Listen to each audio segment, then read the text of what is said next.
Good evening, everyone, and welcome from a very warm Stellenbosch. Today, we're going to talk about lasers and regeneration.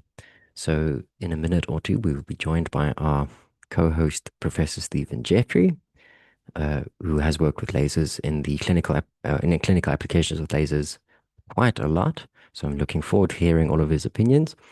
Because tonight we're not just going to talk about a sort of vague collagen stimulating thing that lasers do, which everyone knows about, but we're going to be delving quite a bit into the physics and the biophysics of it all. So we'll link to the wavelengths and pulse storage, talk a little bit about fluence and irradiance, and to sort of what tissue expressions we're seeing and why time and temperature history plus downstream stress and all of these things cause a cascade of effects that lead to regeneration. So uh, it's quite a multifactorial, complex process. And of course, me being a geneticist um, or molecular biologist, someone with that background, I obviously see things more from the biology lens. But Stephen will, of course, know much more about the clinical side, and I will try my best to relay what I know about the biophysics side of things. But I am not a physicist by any stretch of the imagination, so bear with me. And by all means, if I make mistakes, please feel free to leave a message or comment. I see there are quite a few participants online already, so yeah, by all means, please send an email. I'm also open to that. So when I say regeneration, I mean the clinically meaningful remodeling. So changes in connective tissue quality, collagen, elastin architecture, hydration, function, and that type of thing. So in mucosal context, for example, some reports after non-ablative erbium YAG lasers uh, describe sort of features consistent with collagen remodeling, or neocollagenesis, the creation of new collagen, elastogenesis, and even some neoangiogenesis. So that's blood vessels being made, along with some reduced epithelial degeneration or atrophy, and increased fibroblast production, where we were able to assess histology. So there are lots of applications to lasers and lots of indications from a molecular side that lasers can lead to healing.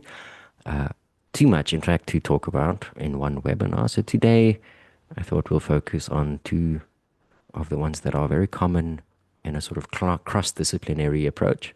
So we'll talk a little bit about the controlled microinjury.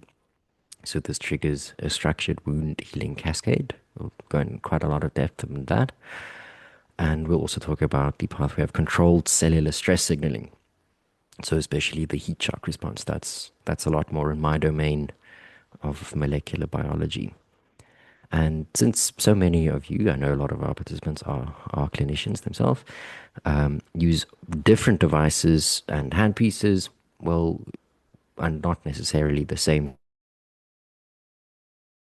as we need them in the context. So you can leave with a sort of usable mental model rather than a dictionary of random terms. Um, so just from a genetics lens, so remember that collagen, oh, sorry, remember that a laser doesn't build collagen, it triggers a cell program. So the rebuild happens because cells switch on a gene network or gene networks, more plural, such as the stress response or inflammation or growth factors or ECM modeling. And this is what leads to this cascade of regeneration. It's not as cool as shining a laser and it just builds. So laser medicine is quite unique, or the applications of lasers in medicine is quite unique in the fact that it's got these very tunable parameters that change where you are able to apply the laser. So lasers are used across so many medical fields because they have these parameters. So we can select, for instance, the big one is wavelength across the ultraviolet, visible light, and infrared spectrum, and match it to tissue chromophores. A chromophore is anything that absorbs the light, so that would be water or hemoglobin or melanin in the biology's case. So we can also control how energy arrives to the tissue. So whether it's a continuous wave delivery or a pulsed delivery, whether temporal beam profile and spatial beam profile shape the outcomes. So it's always the same physics regardless of where you apply it. So if you think a very common, everyone knows about LASIK, so ophthalmology surgery, or PRK, or corneal reshaping, where optical precision and even optical aberrations are used. So that's a laser in ophthalmology. But in dermatology, you get fractional resurfacing, vascular lesions, pigmentations. So lasers are used in dermatology as well, and even in endoscopic work. So energy can be delivered through an endoscope, say into the lumen, and sometimes via these sort of fiber cable systems designed around a core with cladding and a buffer layer. And it, of course, with any sort of device, like if you enter a tube which relays the laser, in the case of something like an endoscopic surgery, it of course also needs to be biocompatible. So there's this whole additional uh, additional factor of the, you can't just use sometimes laser can be non-invasive, but if you're using a cable, it's not, it becomes invasive again to some extent. And beyond surgical and physical applications, you also get photochemical applications like photodynamic therapy, or PDT, where a photosensitizer is activated by light, and then it can photo bleach overexposure, uh, with concepts like dark toxicity, for instance. But so there's a lot. But today's focus is purely going to be on regeneration, and how you can tune these parameters that we spoke about, the sort of general basic biophysics, toward repair rather than injury. So you want to leave with a sort of clinician-friendly way of thinking, okay, this is a laser that's ultimate goal is regeneration. You still look at the four basic physics principles. So that, well, just to reiterate, it's wavelength, optical penetration, pulse duration or structure, and energy delivery. So when I say wavelength in the context of regeneration, you want to select chromophores. So those are, like I said, the things that absorb the light, um, to have a set absorption versus scattering balance, right? So the wavelength needs to have a great balance between absorption and light scattering. Um, when you think about optimal optical, not optimal, well, optimal optical penetration depth, which is often in equations indicated by a lowercase delta, this also essentially indicates how deep the energy is deposited before attenuation. Attenuation is just the loss of absorption and scattering. So it's the loss of the wavelength, as defined in the previous parameter. The other big parameter that needs to be focused on is pulse duration or pulse structure, basically referring to the same thing, which is how long a tissue stays warm before it diffuses away. And this is actually probably the most crucial part when it comes to regeneration, because it's the difference between sending out cell signals, so gene expression that leads to this cascade of effects that lead to regeneration over the long term, versus damage, so ablation and just burning through the tissue, or signaling that this tissue is damaged beyond repair, the cell needs to undergo apoptosis. The other physics parameter that's also very important is energy delivery. So fluence and irradiance. We'll talk a little bit about fluence and irradiance in a bit. So tissue optics is shaped by the absorption coefficient, which is just plainly put how strongly the tissue absorbs, and the scattering coefficient, which to no one's surprise is how strongly it scatters the light, and also scattering directionality, um, which is captured by the anisotropy factor. It's indicated by a G in the equations, and also the reduction or reduced scattering coefficient. So these collectively shape the delta and the depth of the laser and the energy spread. Um, I think a helpful intuition term is something called a mean free path, which is basically just how far do the photons travel on average before scattering or absorption changes their course. It's actually a very basic, but yeah, it's all basic biophysics. Um, I see. On that note, Yes. we're joined Hi. Yes. by Professor Jeffrey. How are you doing, Stephen? I'm a bit late, yeah. Excuse my No, mark on my head for Ash Wednesday. So, no problem, no problem. Yeah, so we yes. we just started speaking about some of the applications of lasers, and I was boring everyone with the basic physics of wavelengths and optimal optical penetration and pulse duration. And we actually spoke about an example that I think you would be very familiar with, and which is the use of lasers in endoscopic work. So the sort of when you take these fiber systems and you have the core and the cladding around them and the buffer, and you use that in an endoscopic surgery. Have you ever done anything like that with a laser?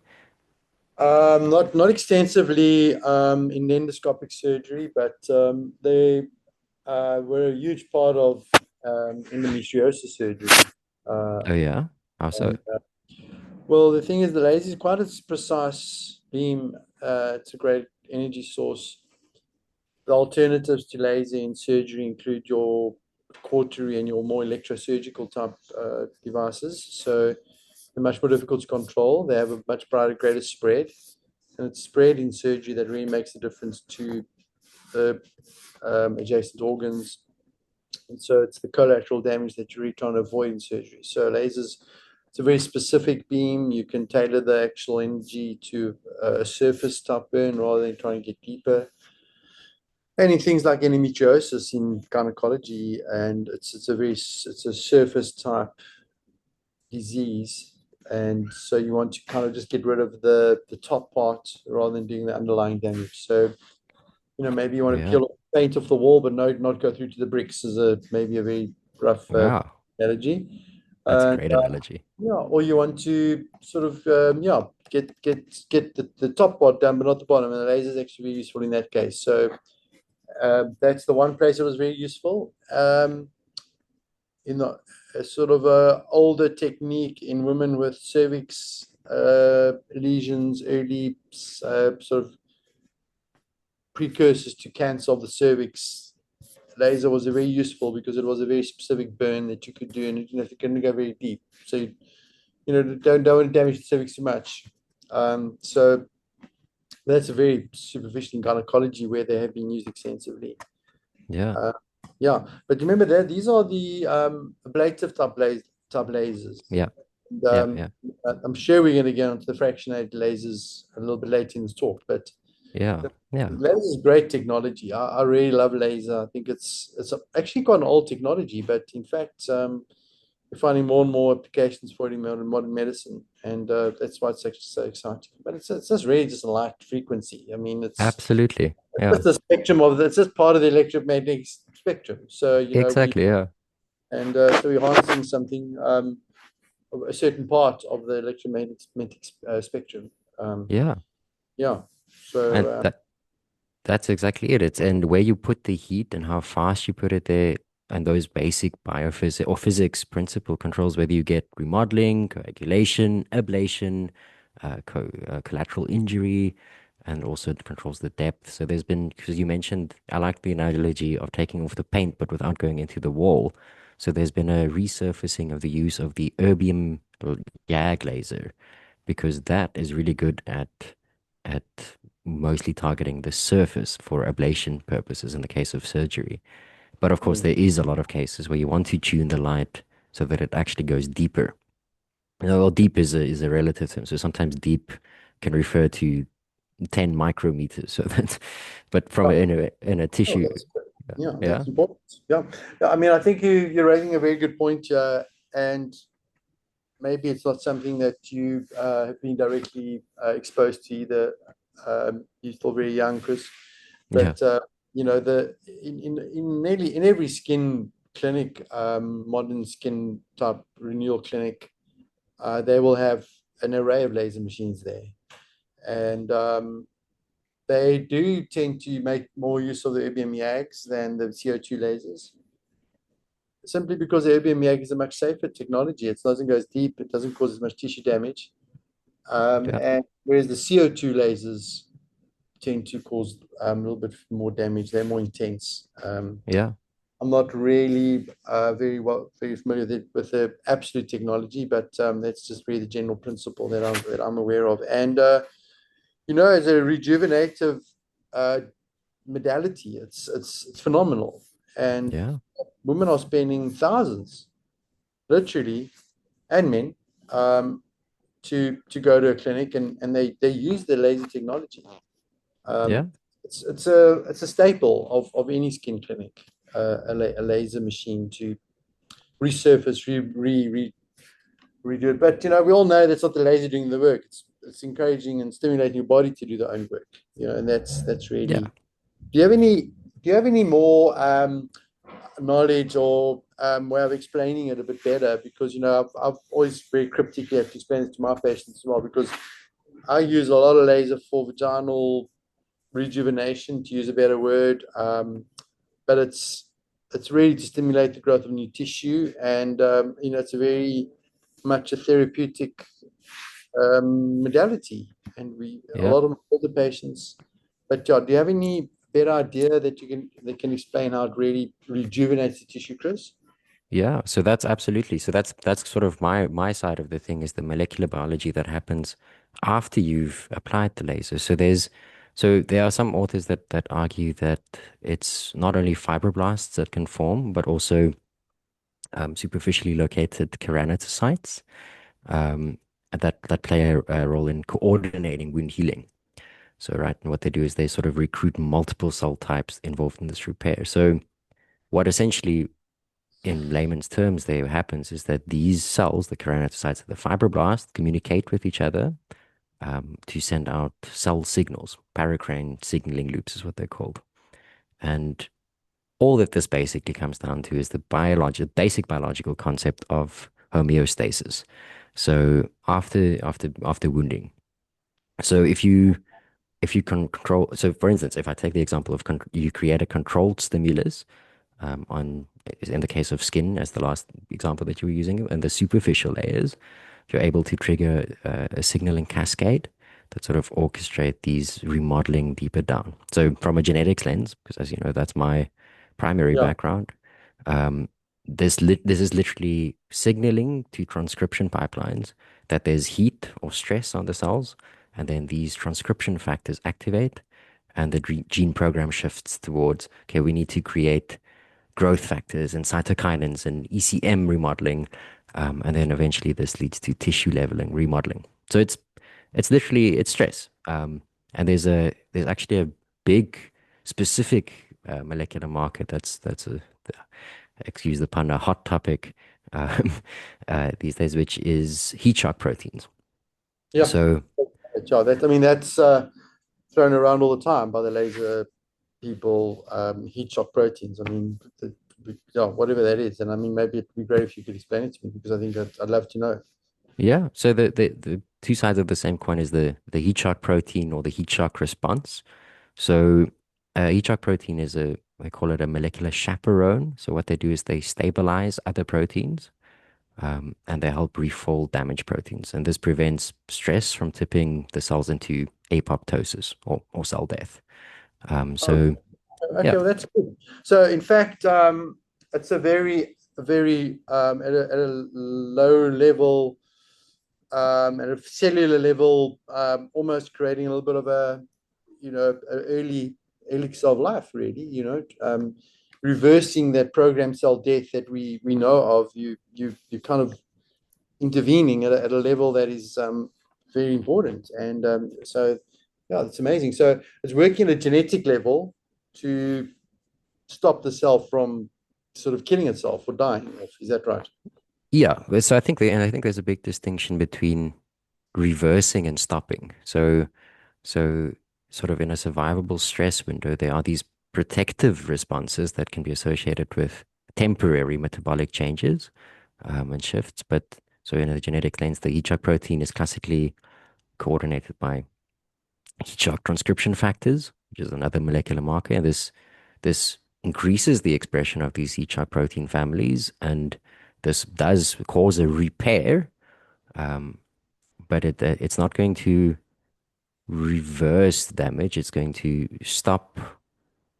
It's going to temporarily fix the damage that's occurring right now, as along with a little bit of extra damage, and it's going to stop the rapid accumulation of more damage. But it's unfortunately not as promising as being able to completely rejuvenate the cell. So you can't, for instance, not that you're implying this, but you can't use a laser to turn back the clock um, all the way, but you can turn it back a little bit and rejuvenate it and make it more functional.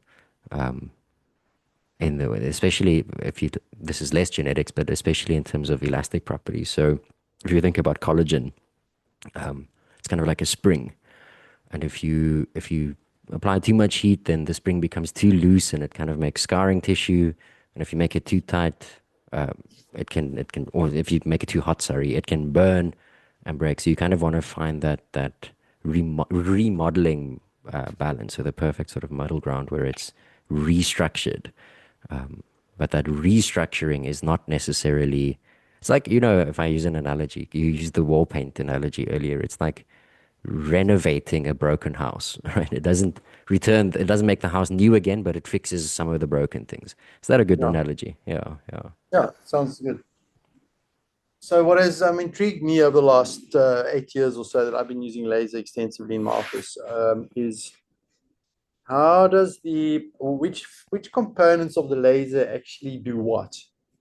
I mean, do you have some sort of understanding of that? Because so I mean, you've got all these aspects you can do, and on any standard laser machine where you can adjust your settings manually, I mean, there are all different. There's the application time, there's the intensity, and there's the dot size, and where does that balance lie? Which and how do we work that out?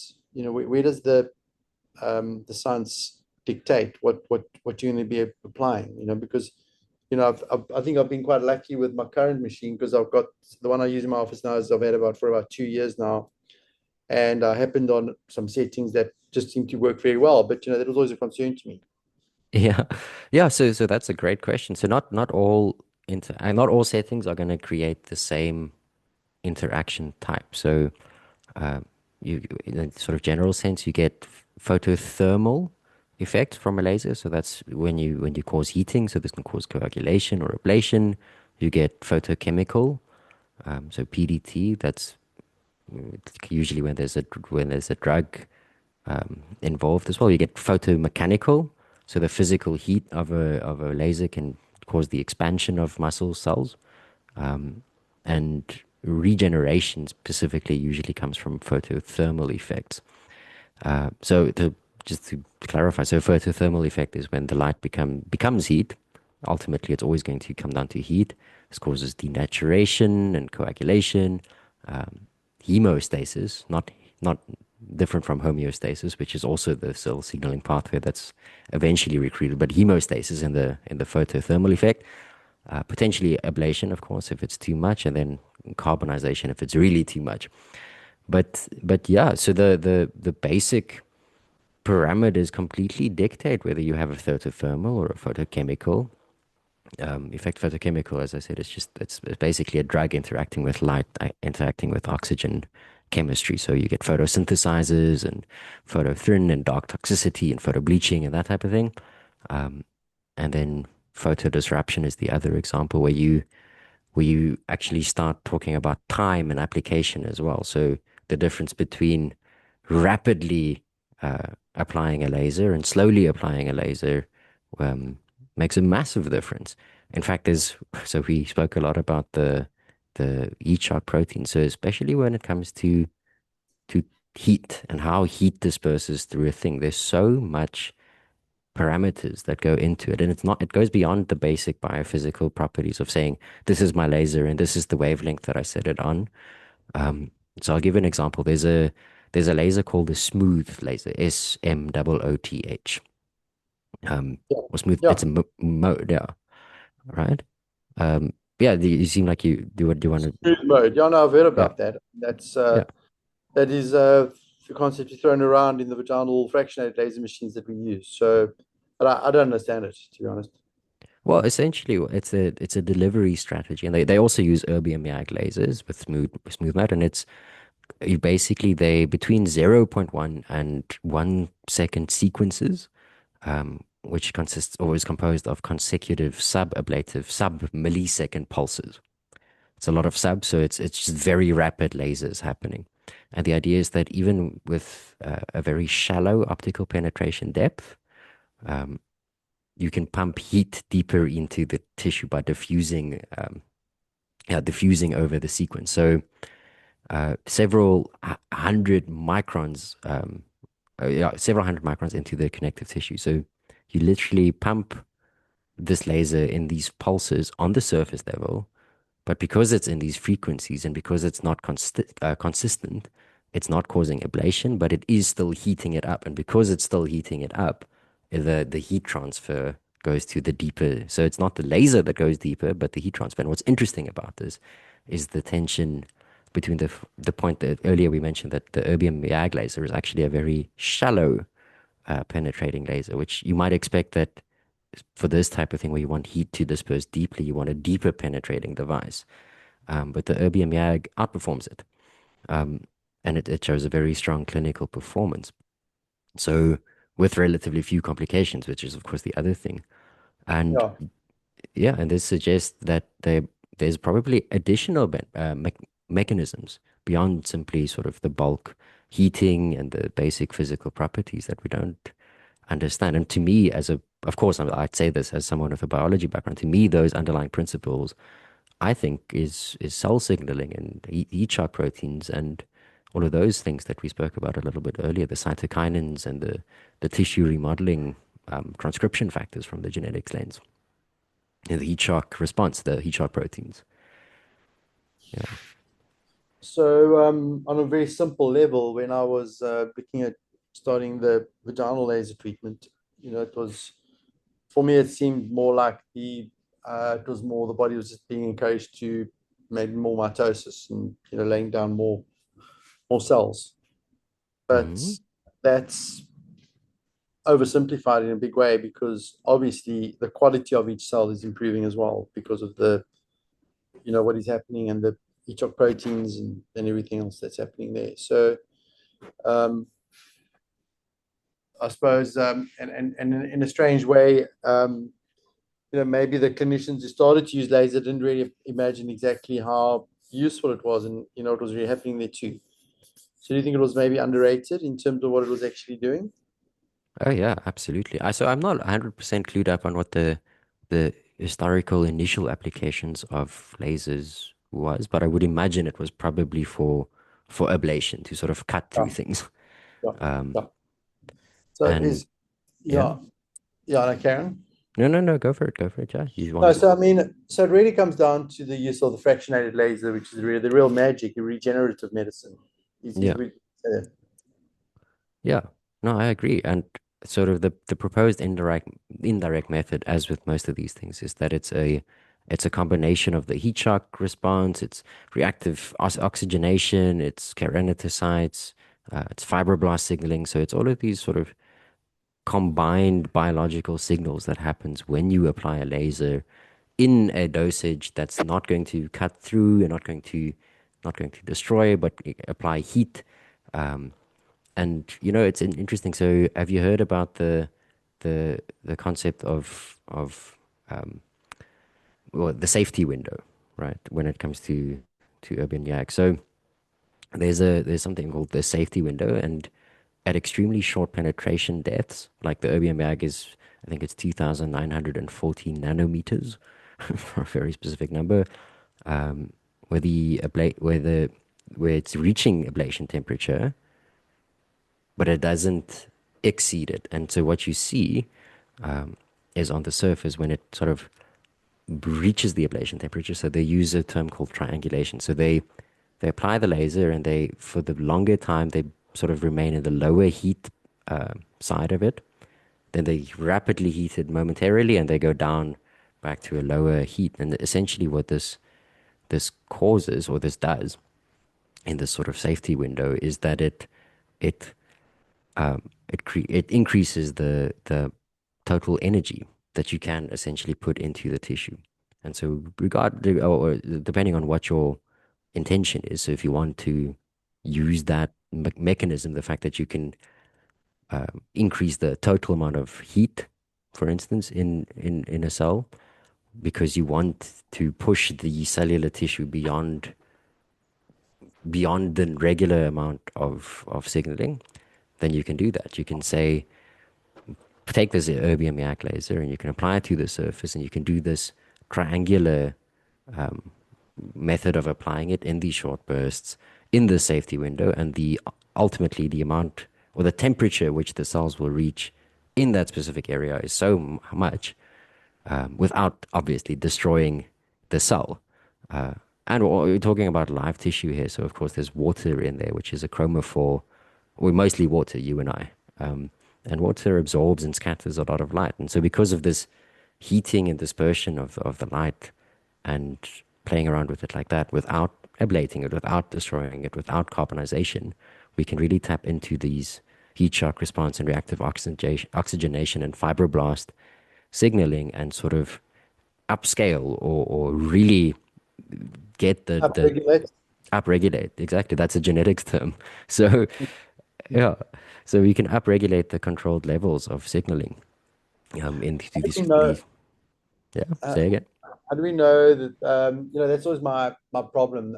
And I know you are working actively on this with laser company and one of the projects that we're on. But how do Yeah, we actually know what that safety window is, and how do you predict that response? And how yeah. does it differ between patients, or is it very specific for each tissue type, or what are we actually talking about here? So that's a good question that comes in two parts. So I'll answer the second part first because it's a bit easier. So when you're talking about variation between different patients, that always falls into the realm of precision medicine. And yeah, definitely there will be variation between different patients. For instance, an obvious factor might be the amount of melanin in the skin, right? Some higher melanin would absorb differently than lower melanin. And so there's definitely differences between patients in terms of how you can apply this. But the general way in which they predict what is the sort of right place, or right threshold, is something called the Arrhenius damage framework. So it's a mathematical equation um, that anchors the time temperature correlation in math. So it's a very common way to quantify thermal tissue damage.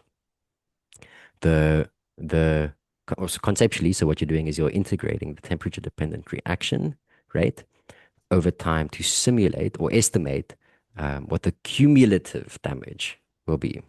All right. So if we're talking about pulsing lasers, it's not the peak of, or not the max heat, but it's the cumulative damage that you're causing. Because as long as the cumulative damage stays under what would destroy the cell, you can actually stress it out eh, as much as possible.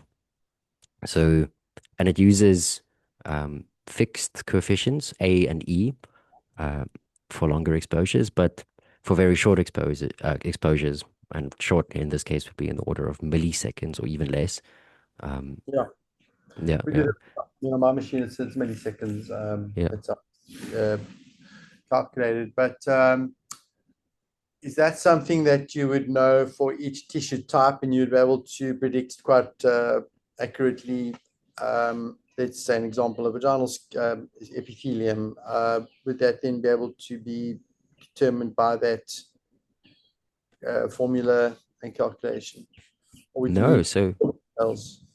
so you definitely need more than just that. So the vagina, for instance, is a very there's more water in that you're dealing with when you're applying a laser. So there you would employ all sorts of additional mathematical models. So there's a model called the variable heat shock response model. So instead of one fixed biochemical process governing the denaturation across all the exposure times, what they do is they treat the fixed response as the combined effects of two limiting processes, one dominating very long exposures and one dominating very short exposures. So in practical terms,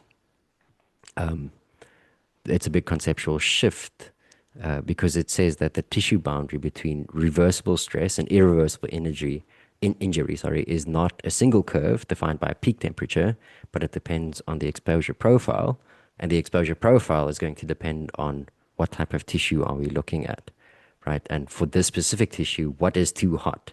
What is too long? What is with the right volume? How quickly does it need to cool down?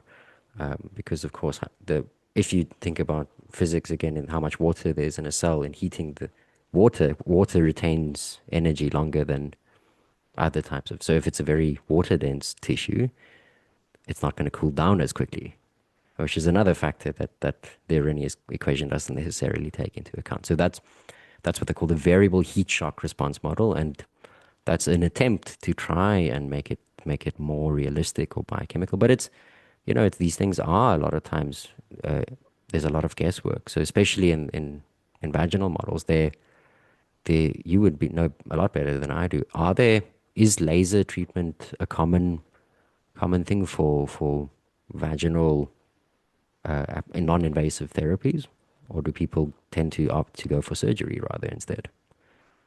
It's a good question, actually, because it's been used since I'd have to say about 2012, and it was initially reported and published quite widely by the Italians. Mm-hmm. Stefano Sartori, a friend of mine from Italy, initially from Verona, I think it was. But his group published some early clinical data, and then also some histological data, and then also even took some animal data.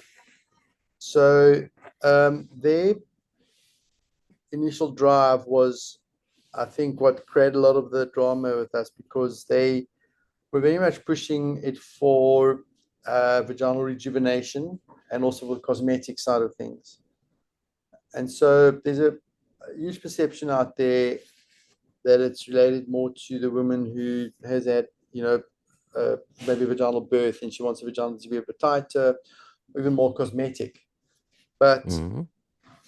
from my experience, where I don't have a practice with patients seeking that sort of treatment for that sort of indication, my patients are mostly postmenopausal, and 80 to 90% of the lasers that I do are for postmenopausal patients, and the large majority of vaginal are for vaginal atrophy. Mm-hmm. And atrophy is quite a troubling condition, because it's also known as the genito syndrome of menopause, genitourinary syndrome of menopause, GSM. And Mm-hmm. even from that terminology, you can even understand that with that condition, you've got um, genital symptoms, including burning, pain, discharge, bladder symptoms, including urine incontinence, dress incontinence, urgency incontinence.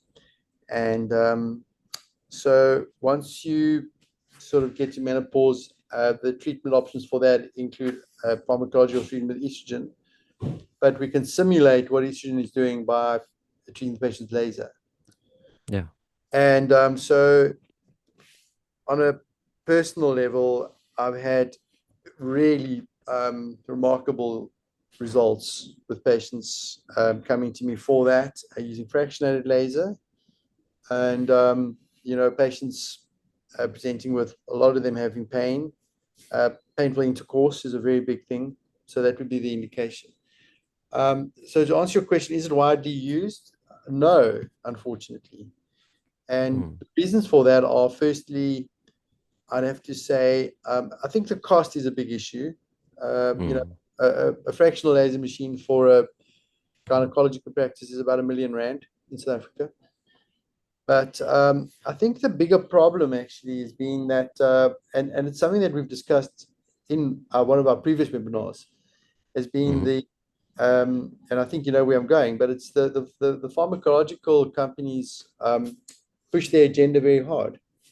And, you know, and I have to say that there are experts out there who speak down laser very much, and it makes it very difficult for us to, do proper research into it as well. Unfortunately, the studies that were done on laser were most likely not very well designed.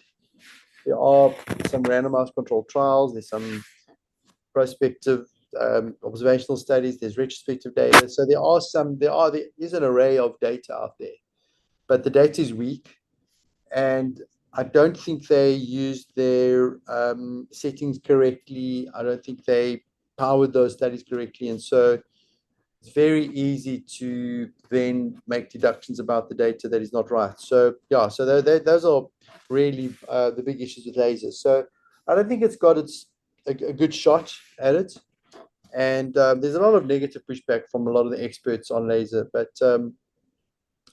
I believe that look, I mean, I know that anecdotal medicine is wrong in many people's sense, but there are a lot of things in medicine that we do purely on anecdotal experience. If I Mm. if I am doing an operation and there's a bleeder, I don't need a randomized trial to say that if I put a stitch on that bleed, it'll stop, or if cauterize it, it'll stop. We don't need that. So, and I have got some really good anecdotal experience with laser, and it really works. So that's really just a potted sort of opinion on laser, and I like it. It works well, and I'm a very strong proponent of it. And I've changed many women's lives with laser, and I've changed a couple sex lives with laser as well, which is an important part of life. And Yeah, absolutely. Yeah. Yeah, I mean, yeah, absolutely. Like sexology is such an important people because you spoke about the distinction between lasers coming into the market mostly in the cosmetic sense first, yeah, with the superficial modeling, and we obviously see a lot of success in the sort of targeting the thin layers, mm, with short high intensity pulses. But when you're talking about applying it to some of the vaginal conditions, you're talking about deep remodeling via coagulation, for instance, or fibrogenesis, creating new fibroblasts, or these growth factor cell signaling pathways that we talked about. Um, but I absolutely agree. So it's interesting. I'm currently busy writing a systematic review where they're looking at lasers, and what they found in one of the studies that I looked at is that across the board, statistically significantly across the board, the anecdotal um, stories of sorry, I said, so it's a meta-analysis that I looked at. So the anecdotally, statistically significant amount of women replied that it did improve their lives. And that included both their sex life and also the condition that they were being treated for, whether it's you listed quite a few earlier. So it yeah, is interesting. It's definitely something very coincidentally I also saw in a study that I was looking at just a few weeks ago, is this anecdotal, and that to me says there is probably molecular mechanisms that is improving, because the significance, yeah, exactly.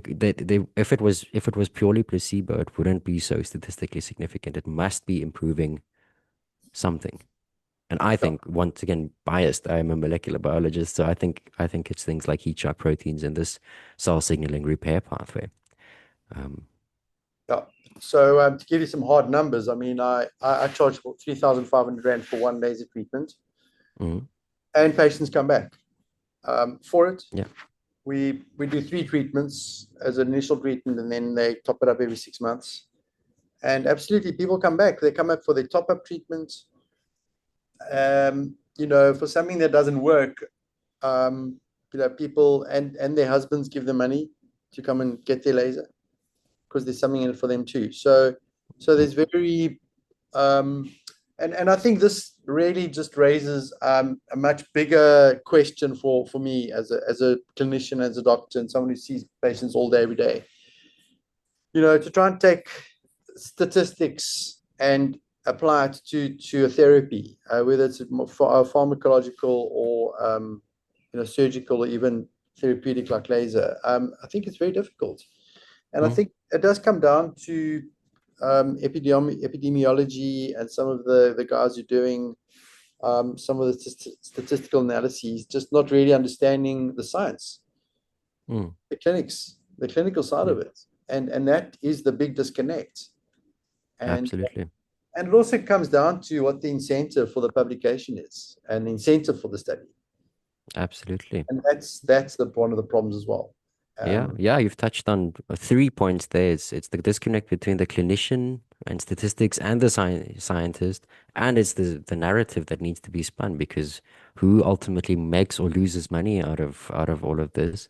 hmm, But as you yeah, say, in your own practice, you can see people are coming back for it. People don't just throw out 5,000 rand time and time again if it didn't do something, right? yeah, It's yeah, clearly yeah, yeah, I think the study of lasers in the rejuvenatory capacity and regeneration capacity is actually understudied.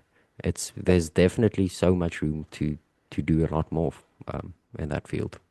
yeah. Chris, I suppose the big question that many people will be having, and maybe a woman might be listening to this and wondering if she should go for laser. I mean, are we missing something in terms of the side effects, adverse effects? You know, because that's obviously something that people will throw at me as well if I give a talk about laser. And indeed, I did have a patient recently who I did 2 or 3 laser treatments on. And following that, about a year later, had an issue in a relationship and having pain, etc. But a lot of things can be then ascribed to a treatment that may not necessarily be fairly, you know, blamed. So, am I being oversimplifying the treatment? I mean, where's the problem? Where's the catch that I might be missing here? We've spoken So about the extent and the burning and doing too much treatment, but what are your immediate thoughts? my immediate thought is it's exactly that sort of precision medicine patient variability thing that you spoke about. So genetically, I know, so pigment biology is one that I mentioned. The melatonin related differences can change your risk for pigment alteration or even thermal injury, so burning. But things like fibrosis tendency varies between people. Inflammatory baselines genetically different are different between Yeah. people, and so yeah, and so these for your patient, they, as with all medicine, you often side effects is not. Most people won't suffer from most of the side effects, but they have to put all of them there because they can't be 100% sure that will be no side effects. There might be 5% of people who suffer from this side effect or that side effect, and and laser is no exception. It's another medical intervention that a a portion of people will suffer from side effect. In this case, it might be excessive inflammation or whatever the specific case may be. Um, and yeah, of course, as with these things, there's no therapy that's going to, well, I can't say no, but probably no therapy that will be the best one for everyone or always, right? For some people, more traditional methods, maybe pharmaceutical, maybe surgical will be the better option, right? Maybe complementary. So a little bit of laser and a little bit after surgery maybe the rejuvenation is a post-surgical treatment. That's also an option. So if you want to do, I mean, and indeed, this is a Blue Rose webinar, and we can't avoid the inevitable discussion again of methods of analysis, Yeah, specifically to determine the best option for that patient. yeah. Do you think this is something you would be able to get directly from the genes, or would you need to go more directly to the target organ? Maybe a vaginal biopsy first, or do you think this is something you could get from a simple, buccal swab? What are your thoughts on that? Yeah, it depends on the question. So I think some of this information you can get from a generic, say a cell-free DNA that you draw from blood or spit or something like that. You can say test inflammatory baselines in a patient or fibroblast tendencies. This is something that would be ubiquitous, so it would be the same in all the cells across the body, with the exception of there are some exceptions as there always are, with some very specific niche areas. But something like pigmentation, to take one example, genetically, if you're targeting an organ that that that doesn't have a layer of epidermis between it, then that doesn't play a role, and so then doing the genetic screening for that is not going to tell you much. But I think ultimately, I think there's use as a parameter or as a pre-screening to be able to see some of these genetic markers and be able to not completely answer or deduce the how the result will be or therapy will go beforehand, but be able to incorporate this into our multivariate Yeah. analysis and say, oh, look, we've looked at these three genes of yours, and we've taken the swab and plus the medical model and plus your population background and your socio whatever, all of these multivariable things that ultimately collectively complexly contribute to predicting the potential and optimal treatment outcome for a patient. But to answer your question in short, absolutely, there's a place for genetic screening here too. Um, And Chris, we're in a beautiful age, I mean, that sort of data would have been complex and difficult to use in an analysis. But I mean, these days, I mean, someone will be able to get a machine learning type model and a product that will you know analyze this stuff within 5 seconds and tell you whether you should go for laser or estrogen. And I think we're going to have an urgent need for data to plug into those models to make those sort of decisions. And I think mm, medical spending will go towards that stuff yeah, because absolutely. you might save someone 6 months of estrogen therapy by simply doing their genes because you might be able to get some data on someone's response to estrogen and saying we'll rather go for laser. I mean, it's a very simple decision, and maybe we'd be able to help patients make those decisions one day with our different tests that we've been able to do. So yeah, Yeah. it is interesting. At the start of this, I was wondering, will we eventually talk about genetics, and we have, and it just Yeah, naturally ended always. up there. So It well done. always does. Does, and as a person who found genetics very boring at university, it's intriguing me more and more every day. And thanks for you know bringing it to light, and unlocking the little drawer that had genetics in it, and no one really ever wanted to open it again after they'd thrown away the key in medical school. So Yeah, you're welcome. Yeah, I genuinely think that the future of medicine lies heavily in genetics and genetic screening and gene therapies and all of these things. Um, I can absolutely see a place where it just becomes common practice. And like you said, exactly, like a few years ago, people tried to do studies as simply as possible. You didn't want too many variables because makes it complicated and complex, and you can't do your linear regression if there's five variables. And now these days, as you said, with machine learning and AI, people are hungry for data. They want as many seemingly unrelated data points as possible, as big data sets as possible, because they just want to throw it into machine learning things, and they can. It is I love actually that. Actually. possible. Yeah. Yeah, it's And I've great. always said that, yeah, from the very beginning, as a surgeon, we are urgently need, we are hungry for huge data, for huge numbers, with huge parameters that you can then iron out and come up with a result, and I think that's where we are. So yeah, it's interesting. Yeah, I mean, there's an additional difficulty when it comes to something like machine learning because for a machine learning algorithm to be trained on what is an optimal outcome, you actually need a training set or a test set Yeah. to show it this is what the outcome is that you want to be looking for. So you can't, but there are of course models that you can just kind of throw the data at it and see what it comes up with. But it helps to so they to essentially saying that there's still a place for the one variable at a time study as well in complement to the new access that we have to the big data studies as well. Um, but absolutely, I think this age, as you highlighted, where we are at now, with the combination of what's happening in genetics and what's happening in AI, to use the general term, Mm. or yeah, so and computational biology. Or it's amazing. We're at a place where I think we're going to be seeing rapid improvements in many different fields of study, including laser regeneration in the clinical practice. Yeah. I met a medical student this morning, and I was talking to her, and I just told her, you're at a very exciting point of being a fifth year medical student. We medicine today will be very different to the medicine of 10 years time because, and even people in the world of AI are frightened by the rapid capacity and improving the capacity of the models and of the software and whatever you want to call it. They're blown away. Mm.